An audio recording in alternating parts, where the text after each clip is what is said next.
Heart of Darkness, close reading of section 1 with Suhani and Aniyah. The passage begins with Marlowe overhearing a conversation between the manager and his relative about Kurtz as he lies on his wrecked steamer. The manager complains about how Kurtz is trying to take over his position and sends lots of ivory to them, but he doesn't come back, and his relative begins talking about how Kurtz may die of disease. This alerts Marlowe and he reveals his presence to them. So they go away, and much later they leave for the El Dorado expedition. After Marlowe's steamer is fixed, they leave for a 2-month trip with pilgrims and enslaved natives on the ship to reach Kurtz. On the journey, they become unsettled by the dark and disturbing scenery of nature around them while hearing the natives beat their drums and carry out their daily lives. Diction is used here to convey a sense of indifference and detachedness by using words like hang and let things slide. Marlowe decided to not wait on the rivets and lost hope that they were going to bring the rivets. Without rivets, Marlowe can't do any work either. The image of Marlowe lying flat on the deck of the steamboat creates a visual of relaxation and idleness. When the nephew and uncle strolling along the bank suggests the casual and easygoing atmosphere. The two characters standing on the shore alongside the steamboat create a sense of proximity and observation in contrast to their wild and cruel actions towards the natives of the land they are on. Furthermore, when they are discussing, Kurtz conveys a sense of secrecy or intrigue. The imagery of Kurtz turning his back on the headquarters and setting his face towards the wilderness creates a visual of determination and isolation. The mentioning of Kurtz connects to the archetype of the corrupted individual who has descended into madness and darkness. Kurtz represents the negative consequences of colonialism and the human capacity for both greatness and brutality. Words like impudence, annoying, invoice, and fired out create a sense of tension and conflict, reflecting the intense emotions surrounding the ivory trade and Kurtz's involvement in. There is even depth and context to the story when it mentions the military post, the doctor, and strange rumors. Kurtz mentions the manager disapproving of a man in his district, which indicates a disagreement or conflict. Overall, these contribute to the characterization of Kurtz, the mystery of his actions, and the interaction between the characters. This further builds the tension in the story, as the reader is left with questions unanswered. It also adds a sense of intrigue and mystery, as the reader is left wondering what Kurtz's true motivations are and what kind of person he actually is. Conrad's use of vivid and evocative language creates a dark and mysterious atmosphere throughout the passage. For instance, phrases such as extend his short flipper of an arm for a gesture that took in the forest, the creek, the mud, the river, to the profound darkness of his heart, the earth seemed unearthly and the broadening waters flowed through like a mob of wooden islands. You lost yourself there and viewed the text with a sense of foreboding and impending doom. These descriptions enhance the overall sense of darkness and despair. Conrad also constantly personified the forest, connecting himself to the forest. The ominous diction portrays the forest as primitive and solemn, exemplifying the idea of man fearing the unknown, which in this case is the forest. The forest also serves as a barrier, physically and metaphorically. Physically, the forest was difficult to navigate, but metaphorically,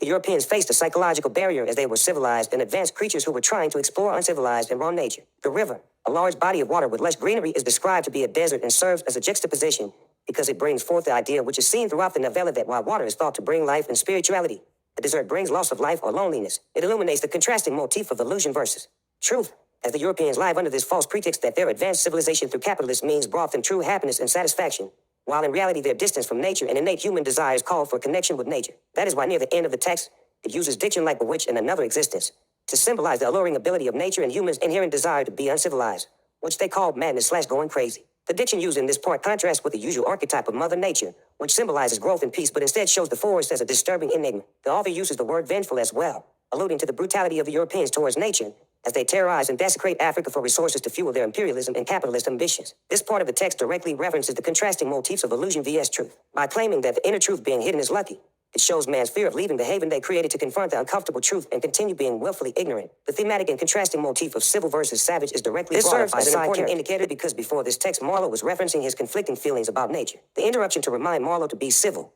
highlights that trying to connect with nature was savagery, an idea that was used to demean and justify the enslavement of Africans. This scene explores many motifs, such as inferiority versus superiority, civil versus savage, racism versus anti-racism, imperialism, lies/hypocrisy, and immorality/immorality. To start with, the speaker sets a clear difference between him, the white man, and the enslaved Africans, who were regarded as savages and cannibals. The diction constantly opposes, calling the enslaved fine fellows but also cannibals. This serves to show the white man is superior because he is more civilized and moral when really, the white man's immoral actions stem from imperialistic goals and racism against the Africans. The ending also shows the hypocrisy of the speaker when he's disgusted by the slaves bringing rotten hippo meat for food because the one who put them in the situation to survive off rotten food was the white man. This is a connection to an earlier part in the novel where the doctor talks about how people don't return from Congo as they usually end up dying due to sickness, which is why it says that they were being held captive. This scene is also a juxtaposition because while the Europeans were physically holding the Africans captive under their rule, the Europeans were held captive by their selfish desires and greed of materialistic gains, such as ivory, which would lead to their eventual death, whether that's physically or psychologically, such as Kurtz. While the diction describes the forest as menacing, the speaker claims that the feeling of being small wasn't sad, but rather it felt natural. The imagery of a beetle moving along to describe the human serves to portray that in the grand scheme of things, life and nature always move and go on, by stating that they went deeper into the heart of darkness. This scene can be viewed through two lenses. First, physically they were traveling deeper into the Congo. Second, They were psychologically exploring their innate raw human nature the deeper they went into the forest. This part is central to many motifs in the novella. First, the speaker admits that man is used to looking at modernized Earth, or in this sense, a colonized Earth which is natural to them. However, right after this, the speaker describes the Earth as monstrous and free because it was not yet fully cleansed through colonization. Second, it shows illusion vs truth, as even though the Congo was monstrous, its inhabitants weren't inhuman, which scared the white men because that meant that they were all the same and that the white man was no superior and just as capable of being insane and savage, according to their standards. It broke their illusion that they were superior to expose the truth, that they were really all the same. This is an indirect critique of the materialistic desires people pursued at the time, and in this case, it was ivory and rubber. Again, to confront the truth would be to give up the illusion of materialism, giving one pleasure, to give up the comfort of life for the uncomfortable truth. The imagery in this scene shows not only racism, in the sense that the enslaved African is being compared to a dog, but also a physical representation of the enslaved being inferior and below while the white man is superior and above. This section shows the white man's burden,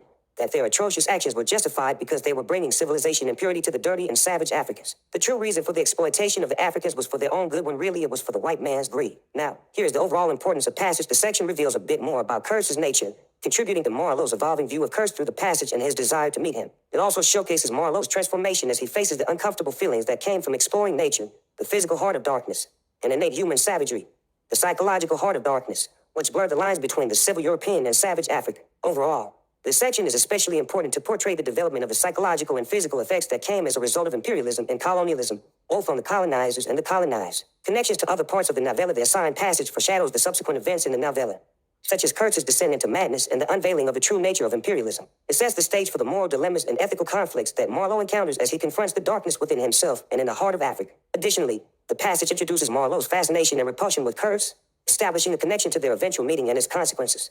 As he gains background information, the thematic statement, constant human struggle to differentiate between civility and savagery, causes them to question the status quo and confront their innate primal instincts, which either drive them to madness or keep them sane under the facade of voluntary